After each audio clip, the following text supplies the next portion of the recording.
Praise the Lord. கர்த்தருடைய பரிசுத்த நாமம் மகிமைப்படுவதாக. இன்றைய தியானம் சங்கீதம் 110 114 வரை. இந்த நாள் தியானத்திற்கான தலைப்பு நம்மை உயர்த்தும் தேவன். இந்த பூமியில் அநேக நேரத்தில் நம்ம வாழக்கூடிய வாழ்க்கை தாழ்த்தப்பட்டதாக அல்லது சிறுமைப்படுத்தப்பட்டதாக காணப்படலாம். 106 சங்கீதம் 43 கூட நாம் பார்க்கிறோம், இஸ்ரவேல் ஜனங்கள் தங்களுடைய அக்கிரமத்தினால் சிறுமைப்படுத்தப்பட்டிருந்தார்கள். இப்போ நிறைய நேரங்களில் நாம் பாவம் செய்யும்போது சிறுமைப்படுத்தப்படுகிறோம் அல்லது தாழ்த்தப்பட்ட ஒரு வாழ்க்கை வாழுகிறோம், அல்லது நாம் நேரடியாக பாவம் செய்யாத சூழ்நிலையாக இருக்கலாம். நம்முடைய சூழ்நிலையில் நம்மால் ஒரு உயர்த்தப்பட்ட வாழ்க்கை வாழ முடியாமல் இருக்கலாம், அல்லது நாம் நல்ல ஆண்டவருக்குள்ளாக செழித்து வளருவதற்கு ஏதுவான சூழல் நமக்கு இல்லாமல் இருக்கலாம். எப்படி இருந்தாலும் சரி, இன்றைக்கு இந்த சங்கீதத்தில் ஆண்டவர் நமக்கு சொல்லக்கூடிய காரியம் என்னவென்றால், அவர் நம்மை உயர்த்தக்கூடிய தேவனாக இருக்கிறார். இந்த 113 சங்கீதம் இதை ஒரு நம்பிக்கையின் பாடல் என்று கூட நாம் சொல்லலாம். ஒருவேளை இந்த நாளில் உங்களுடைய வாழ்க்கையை நீங்கள் கேட்டு பாருங்கள். நீங்கள் ஒரு தாழ்த்தப்பட்ட விதத்தில் வாழ்ந்து கொண்டு இருக்கிறீர்களா? சிறுமைப்படுத்தப்பட்ட ஒரு நிலையில் வாழ்ந்து கொண்டு இருக்கிறீர்களா? ஒரு உயர்த்தப்பட்ட வாழ்க்கை என்றால் அர்த்தம் என்ன? ஒரு வெற்றியுள்ள வாழ்க்கை, பாவத்தின் மேலே சூழ்நிலைகளின் மேலே ஜெயம் எடுத்த ஒரு வாழ்க்கை, அதை தான் ஒரு உயர்த்தப்பட்ட வாழ்க்கை என்று நாம் சொல்லுகிறோம். இன்னொரு விதத்தில் பார்க்கும்போது மற்றவர்களுக்கு நம்மால் அதிகமான பிரயோஜனம் இருக்கக்கூடிய வாழ்க்கை, தேவனுடைய நாமத்தை பெரிய அளவில் மகிமைப்படுத்தக்கூடிய வாழ்க்கை தான் ஒரு உயர்த்தப்பட்ட வாழ்க்கை. அப்போ ஆண்டவர் நம்மை உயர்த்தக்கூடிய தேவனாக இருக்கிறார். இப்போ கர்த்தர் நம்மை உயர்த்த வேண்டும் என்றால் முதலாவதாக நமக்கு என்ன தேவை என்றால், ஆண்டவரை குறித்த ஒரு உயர்வான எண்ணம் தேவை. இன்றைக்கி அநேகருக்கு ஆண்டவர் மேலே ஒரு உயர்ந்த எண்ணம் இல்லை. நிறைய பேர் ஆண்டவருடைய நாமத்தை அவங்க ரொம்ப ஒரு கேஷுவலாக அப்படியே சாதாரணமாக பேசிக்கொண்டு இருப்பார்கள். நாம் 10 கட்டளைகளில் ஒரு கட்டளை இவ்வாறு சொல்லுகிறது, கர்த்தருடைய நாமத்தை வீணிலே வழங்காதிருப்பாயாக. அப்படி என்றால் ஆண்டவருடைய நாமத்தை நாம் எப்பொழுதுமே அல்லது எந்த நேரத்திலையுமே கொச்சையாக நாம் சொல்லக்கூடாது. என்ன விசுவாச வாழ்க்கை, அல்லது என்ன ஆண்டவர் ஒன்றுமே என் வாழ்க்கையில் சரியாக நடக்கவில்லையே, அப்படி ஆண்டவரை நாம் ரொம்ப தாழ்வாக என்ன பண்ணக்கூடாதாம், நினைக்க கூடாது. கர்த்தரை குறித்து எப்பொழுதுமே ஒரு உயர்ந்த எண்ணம் கொண்டவர்களாக இருக்க வேண்டும். சங்கீதக்காரன் இந்த இடத்துல ஆண்டவரை எப்படியெல்லாம் நினைக்கிறார் என்று நாம் பார்க்கலாம். 4 கர்த்தர் எல்லா ஜாதிகள் மேலும் உயர்ந்தவர், அவருடைய மகிமை வானங்களுக்கு மேலானது. 5 உன்னதங்களில் வாசம் பண்ணுகிற நம்முடைய தேவனாகிய கர்த்தருக்கு சமமானவன் யார்? இப்போ சங்கீதக்காரனுடைய வாழ்க்கையில் ஆண்டவரை அவ்வளவு உயர்ந்த ஒரு நபராக அவர் பார்க்கிறார். என்னுடைய ஆண்டவர் எல்லா ஜாதிகளின் மேலும் அவர் உயர்ந்தவராக இருக்கிறார். அவருக்கு ஒப்பானவன் யார்? யாருமே இல்லை. கர்த்தருக்கு சமமானவன் யார்? யாருமே இல்லை. இப்போ சங்கீதக்காரனுடைய இருதயத்தில், மனதில் ஆண்டவரை குறித்து ஒரு பெரிய உயர்ந்த எண்ணம் அல்லது ஒரு உயர்ந்த அபிப்பிராயம் இருந்தது. இதுதான் நம்முடைய மனதில் எப்பொழுதும் காணப்பட வேண்டும். நம்முடைய சூழ்நிலைகளை தாண்டி ஆண்டவர் எவ்வளவு மேலானவர், எவ்வளவு உயர்ந்தவர் என்று நாம் பார்க்க பழகி கொள்ள வேண்டும். அதையே நம்முடைய உள்ளத்தில் யோசித்து கொண்டே இருக்க வேண்டும். மனதில் அதை தான் சிந்தித்து கொண்டு இருக்க வேண்டும். தேவன் எவ்வளவு உயர்ந்தவர், அவர் எவ்வளவு உயர்ந்த பெரிய காரியங்களை செய்கிறவர், அவருக்கு சமமானவன் யாருமே இல்லை. அப்படி நாம் இருதயத்தில் ஆண்டவரை குறித்து ஒரு பெரிய எண்ணம் கொண்டவர்களாக இருக்கும்போது ஆண்டவர் நம்முடைய வாழ்க்கையில் கிரியை செய்வதற்கு அது ஒரு சூழலை ஏற்படுத்தி கொடுக்கிறதாகவே காணப்படுகிறது. 7 நாம் பார்க்கும்போது ஆண்டவர் எப்படியெல்லாம் நம்மை உயர்த்துகிறார், எப்படிப்பட்டவர்களையெல்லாம் ஆண்டவர் உயர்த்துகிறார் என்று நாம் பார்க்கலாம்.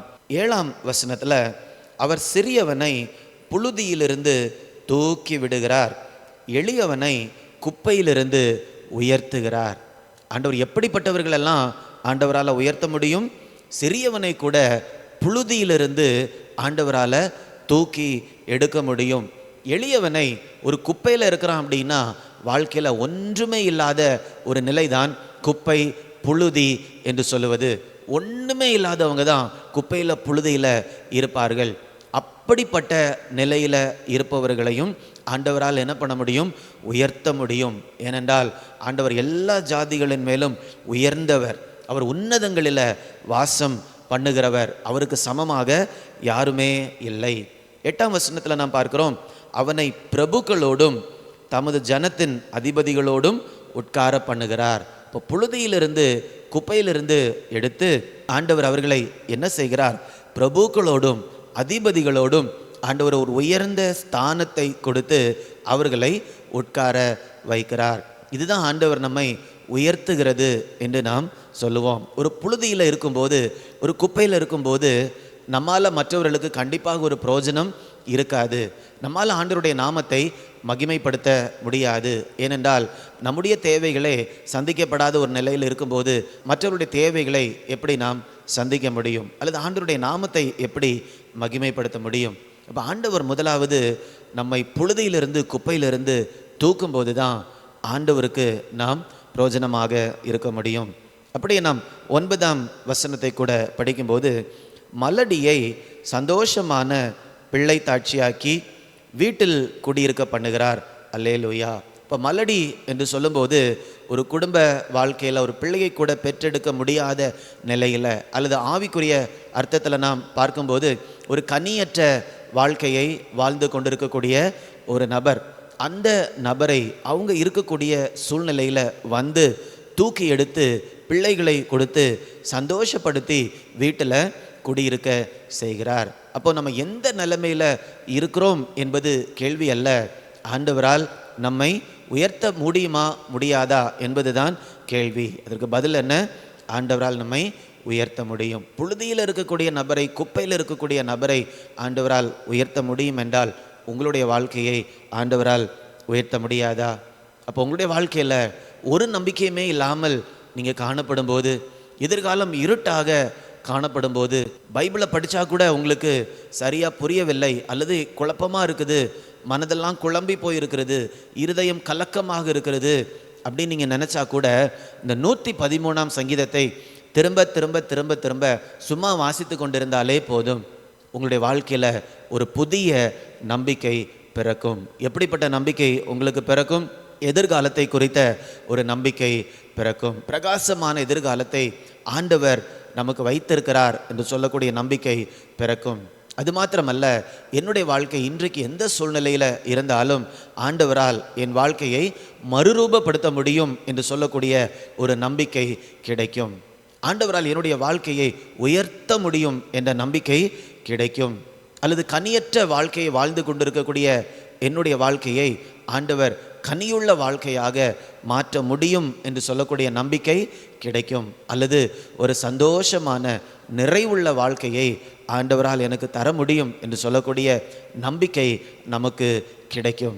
அப்போ உங்களுடைய வாழ்க்கையில் எப்பொழுதெல்லாம் நீங்கள் நம்பிக்கை இல்லாத சூழ்நிலையில் இருக்கிறீங்களோ, இந்த 113ஆம் அதிகாரத்தை திரும்ப திரும்ப வாசித்து அந்த வசனங்களை மனதில் சொல்லிக்கொண்டே நீங்கள் இருக்கும்போது உண்மையாகவே கர்த்தரை உங்களுடைய உயர்வுக்காக உங்களால் என்ன பண்ண முடியும்?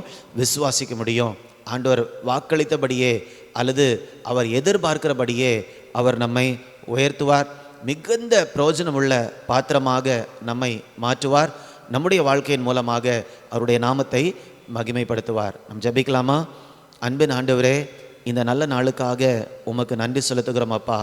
நீங்கள் எப்படி எளியவனை, சிறியவனை புழுதியிலிருந்து, குப்பையிலிருந்து தூக்கி பிரபுக்களோடு உட்கார வைத்து உயர்ந்த ஸ்தானங்களை கொடுக்கிறீர் என்று நாங்கள் தியானிச்சிருக்கிறோம் தகப்பனே. எங்களுடைய வாழ்க்கையிலும் கூட இன்றைக்கி நாங்கள் போய்கொண்டிருக்கக்கூடிய சூழல் ஒருவேளை புழுதியில் இருக்கிறதை போல காணப்படலாம், ஒருவேளை குப்பையில் இருக்கிறதை போல காணப்படலாம். ஆனால் ஆண்டவர், எங்களுடைய தேவன் எவ்வளவு உயர்ந்தவராக இருக்கிறீர். எங்களுடைய ஆண்டவர் உன்னதங்களில் வாசம் செய்கிறவராக இருக்கிறீர். எங்களை உயர்த்துகிறவராக இருக்கிறீர் தகப்பனே. எங்களை ஒவ்வொருவருடைய வாழ்க்கையிலும் நீர் எங்களை சந்தித்து நாங்கள் இருக்கிற இடங்களிலிருந்து ஆண்டவரை தாழ்த்தப்பட்ட நிலைமையிலிருந்து எங்களை உயர்த்தி மற்றவர்களுக்கு பிரயோஜனமாக மாற்றும்படியாய் ஜெபிக்கிறேன். உம்முடைய நாமத்தை அதிக அளவில் மகிமைப்படுத்தக்கூடிய ஒரு வாழ்க்கையை ஆண்டவர் எங்களுக்கு தரும்படியாய் ஜெபிக்கிறேன் அப்பா. மீட்பர் இயேசுவின் மூலம் கேட்கிறேன் நல்ல பிதாவே. ஆமேன், ஆமேன். God bless you. God bless you.